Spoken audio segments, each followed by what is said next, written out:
My favorite form of art is probably music. It's my favorite form of art. I'm also really getting into architecture, so that's a nice one. To create or to enjoy? Well, I enjoy when I create because I'm an artist. So I would say any kind of writing, rap, verses, which is poetry, or traditional poetry. I say my favorite form of art is like movies and film and stuff. I like to watch stuff and it gets me into it, and I like action stuff and all the different genres of the movies and all that. I would say music, because I feel that music is the one that evokes most emotions in me. I went to school for animation, and so I think my favorite form of art would probably be some kind of 2D animation. I think cell-based animation is really cool, like the old Disney movies. I like how meticulous you have to be. I think the outcome, it's greater than the sum of its parts. Like all the work that goes into it really makes something beautiful.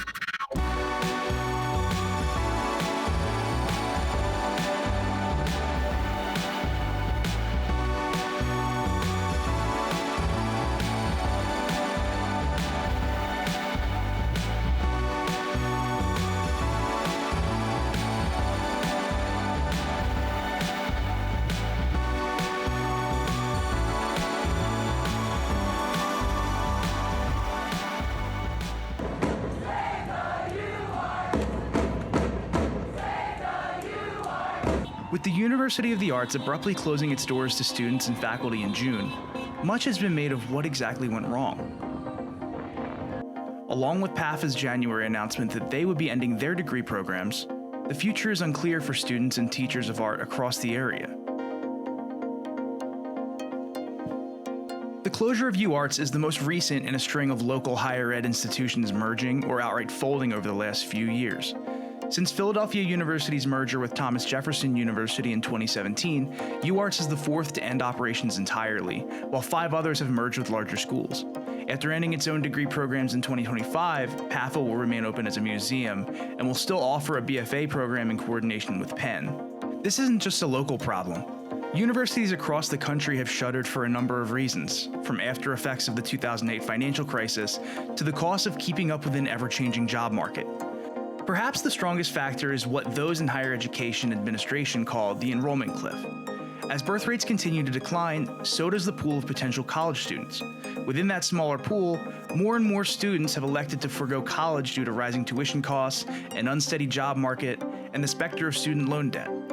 Within that yet smaller pool of college-bound students, the lower return on investment of an arts degree compared to, say, business or computer science is becoming a greater factor as the cost of living increases. And for those who choose an art major, fewer than ever are choosing small private art schools thanks to a lack of endowments and aid in comparison to larger institutions. Put simply, fewer students means fewer alumni, and fewer alumni means fewer sources of donations to a school's endowment, especially if those alumni are making less and less. So what's next? While Temple, Penn, and other schools in the area offer art programs, the only private arts college left standing is Moore College of Art and Design near Logan Square. While the future is shaky for schools of Moore's size, there is still interest in pursuing a career in the arts. Many will continue to go the traditional route, but perhaps some students decide to self-teach using the infinite knowledge of the internet. Perhaps others find a network of like-minded artists that they can learn alongside, and just maybe, the way that we see art as a career will evolve with changing times. Absolutely. I think Philadelphia has an amazing art scene, especially public arts.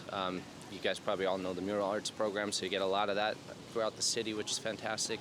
We happen to have 2 world-class museums, too, in the Philly Art Museum and Barnes Foundation, and the Rodin Museum. So, yeah, there's lots of art, a lot of music, too, on the streets. If you pay attention, I just walked from South Street. There's someone playing bass. It sounds amazing. So you can get that in the city for sure. Yeah, but I'm concerned about the quality. I find that a lot of people just do things to be a part of a group rather than actually having what I like to call inspired dedication to craft. And I think inspired dedication to craft creates quality.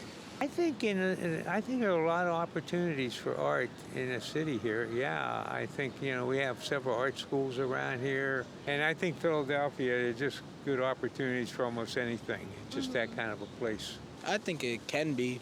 I like sometimes here and there they'll like have a outing and you could go watch a movie like in a park or something, or you could go to the theaters and stuff. But you could find it if you look for it. Yeah, I would say so. I would say you walk around and you hear people playing music. Now it's easily accessible everywhere because you can just Spotify and just look for the music that you like. Philadelphia murals are amazing. I love all the murals on the walls of Philly, and I think that there's so many people out here playing music. I think the University of the Arts just closed down, so it's hard to say that it's easily accessible for a lot of people to learn how to get those skills, but we definitely see them on display all over the place. Once I kind of saw the images projected with a projector, and you could see the flicker of the frames on the screen, and saw like my friends or whatever on the screen, kind of like within the magic of cinema, and it was in black and white, so it felt like they were in this like old school movie. I think that really ignited my interest for that.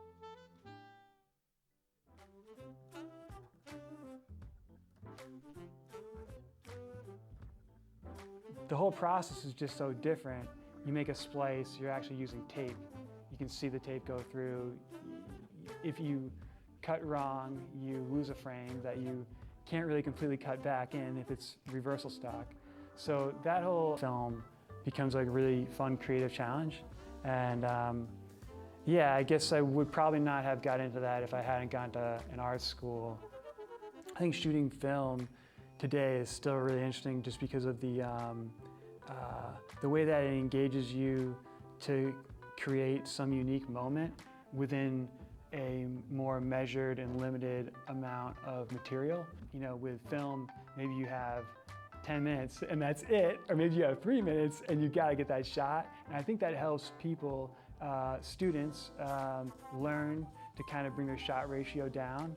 And then I think it helps artists and collaborators to get in the zone and connect on that, to create those moments and maybe create something more beautiful, because they all have to stay more mentally engaged and connected so that they nail their take within like a 1 to 2 or 1 to 3 shot ratio. And it ends up being kind of fun, I think, to have that challenge. So.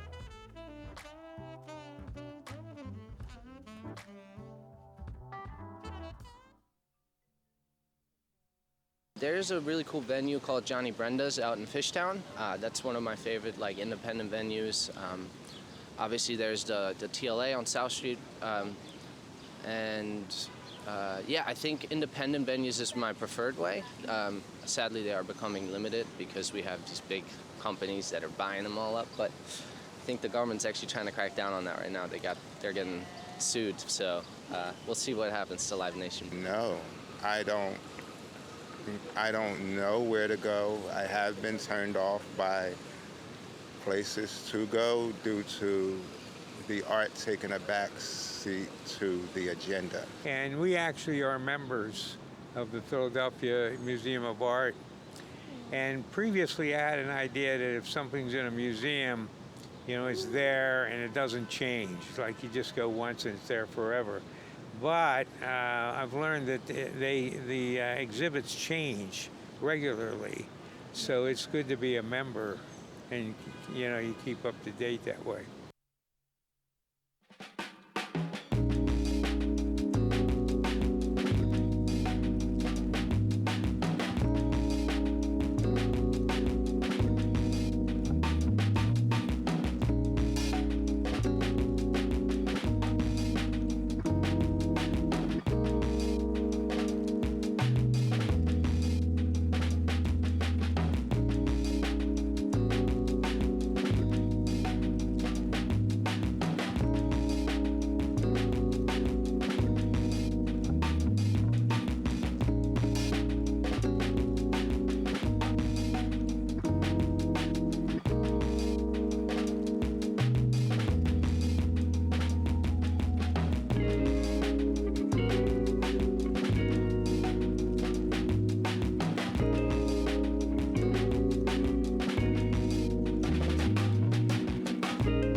Yeah, for sure. I think now more than ever, day-to-day life is being dominated by technology. So I feel like human creativity is something we should always, you know, work for and teach. Oh, absolutely. Absolutely. And all kinds of art. And even what may have not been traditionally taught as art should be taught. I think schools should definitely begin to fund, again, art programs so that people can know what it's like to create the world around them, because that's what we experience. This layout is art. It's all art. Absolutely. I think everyone should learn how to do a little bit of art. I know I struggled with this problem growing up where I wasn't ever good at drawing, and so I didn't think that animation was something that I could do until I learned that on the computer there's all different types of animations, and so I was able to express myself in that way.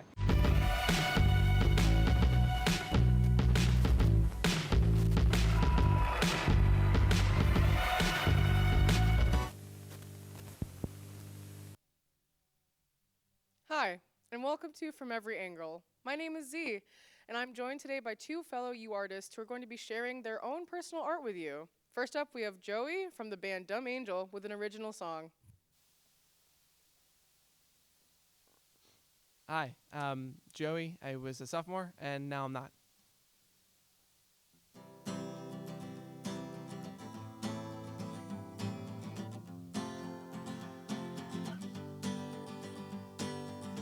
I met Madonna in the summer, years before she struck me at the core.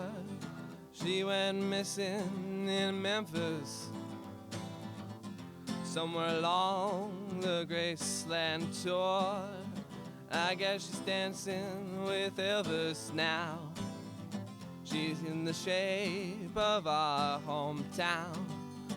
It all reminds her of Paris. Disappointed and wanting more, and now I gotta make peace with wilting flowers in February. And I wish I could bring comfort to the bee who refused to stop making me honey. Honey, honey, ah, oh, oh. I heard Madonna's moving next door. She's doing fine, she's doing the time. And as for me, I moved my funds offshore with phantom flowers in February. Oh, so sorry, honey, honey, honey, ah, oh, making me honey. Well, that's it. Thank you very much. And that is from my band's new EP, Dawn to Dusk, which came out at midnight today. So go stream and keep supporting the arts. Thank you.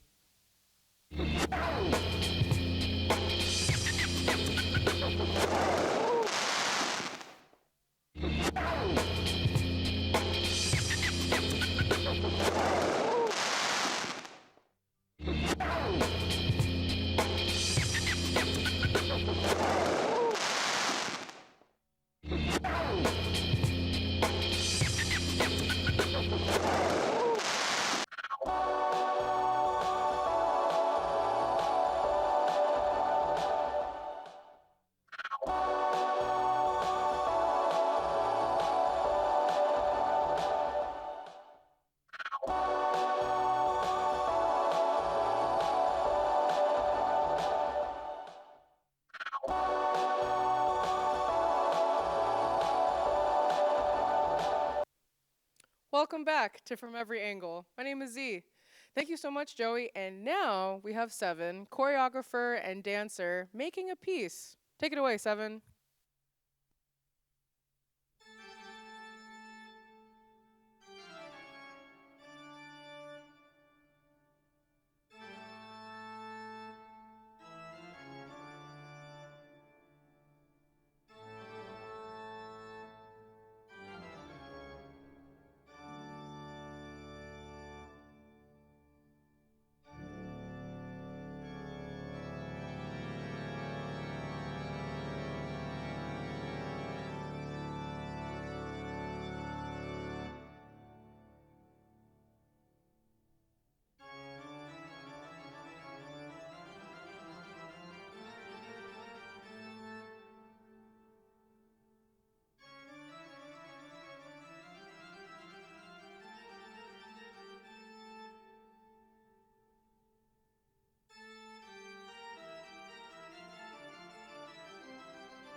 That was awesome. Thank you so much, Seven, and thank you so much, Joey. And now it is my turn to share. I was a creative writing major. Fortunately, I graduated. I'm part of the last graduating class. And I'm going to be reading from my poetry thesis, Homegirl, which chronicles the time that I lived with white nationalists. Whoa.